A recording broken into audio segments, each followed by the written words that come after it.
बिहार विधानसभा चुनाव से पहले जीतन राम मांझी अब शक्ति प्रदर्शन करेंगे। गांधी मैदान में बिहार के तमाम दलित और महादलितों का जुटान होने जा रहा है और ये जुटान कोई और नहीं बल्कि जीतन राम मांझी करने जा रहे हैं। देखिए, जीतन राम मांझी को जब एहसास हुआ कि एनडीए में उन्हें कम आंका जा रहा है, झारखंड में सीट जब मांगा गया तो नहीं मिला, उसके पहले लोकसभा में मांगा गया था, उसमें भी सीटें कम दी गई, मात्र एक सीट। जीतन राम मांझी ने कहा था कि हमें 2 रोटी की भूख रहती है, एक ही रोटी में निपटा दिया जाता है।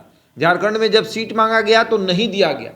उसके बाद दिल्ली में भी जीतन राम मांझी ने कहा कि हमें चुनाव लड़ना है, लेकिन एनडीए की तरफ से उन पर कोई ध्यान नहीं दिया गया। अब जीतन राम मांझी को यह एहसास हो गया कि जिस तरीके से लोकसभा चुनाव में, झारखंड के चुनाव में, दिल्ली के विधानसभा चुनाव में नज़रअंदाज किया गया, अगर हमने शक्ति प्रदर्शन नहीं दिखाई तो फिर हमें नज़रअंदाज कर दिया जाएगा। विधानसभा चुनाव में भी, बिहार के विधानसभा चुनाव में कम सीटें दे दी जाएगी। जीतन राम मांझी देख रहे थे कि चिराग पासवान को भाव क्यों मिल रहा है, क्योंकि चिराग पासवान अकेले चुनाव लड़के ये दिखा चुके हैं कि उनके पास वोट कितना है, कितना प्रतिशत वोट है उनके पास।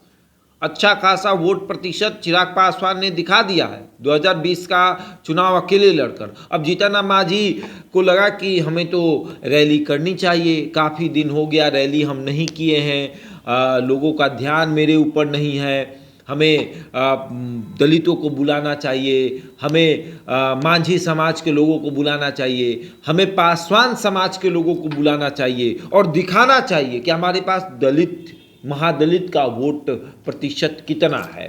पूरे बिहार से दलितों का जुटान होने वाला है। जीतन राम मांझी एक ऐसी रैली जो ये बताएगी कि वो कितना मजबूत है। देखिए, रैली तो सब करते हैं, जब चुनाव आता है तो सब रैली करते हैं, सबका ध्यान रहता है कि रैली किया जाए, शक्ति प्रदर्शन दिखाया जाए, अपने समाज के लोगों को बुलाया जाए और बुलाकर ये बताया जाए कि हमारे पास कितने वोट बैंक हैं। और उसके बाद जब तमाम लोगों का जुटान होता है, जब तमाम लोग आते हैं, उसके बाद ये चीज़ें दिखती हैं गठबंधन के अंदर, गठबंधन के भीतर जो मौजूद दल रहते हैं, जिनके पास ये अधिकार रहता है कि सीट बंटवारा होगा तो किसको कितनी सीटें दी जाएंगी।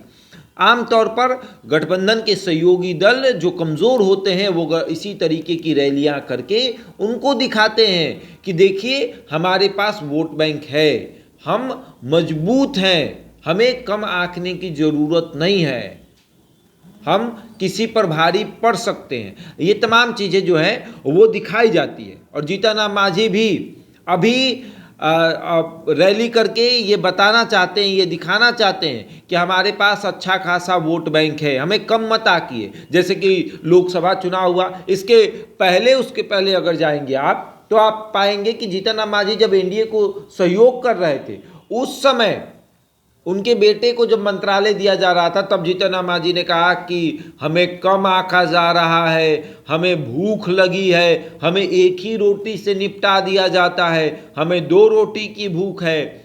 और उसके बाद कई तरह की बातें जो हैं वो होती हैं। लेकिन अब जीतन राम मांझी रैली के माध्यम से ये बताएंगे कि उनका वोट प्रतिशत काफ़ी बेहतर है, उन्हें कम ना आंका जाए। अगर जीतन राम मांझी रैली नहीं करते हैं तो फिर बिहार विधानसभा चुनाव में उन्हें 4 से 5 सीटों पर निपटा दिया जाएगा और ये वो नहीं चाहते हैं। इसके पूर्व में 2020 के चुनाव में जेडीयू अपने खाते से 7 सीट जीतन राम मांझी को दी थी, वो चुनाव लड़े थे, लेकिन अब वो चाहते हैं कि 7+ होना चाहिए, कम से कम 10 सीटें हमारे पाले में आनी चाहिए। और अब देखिए क्या होता है। बहरहाल इस खबर में इतना ही। बने रहिए हमारे साथ और देखते रहे द इंडिया टॉप।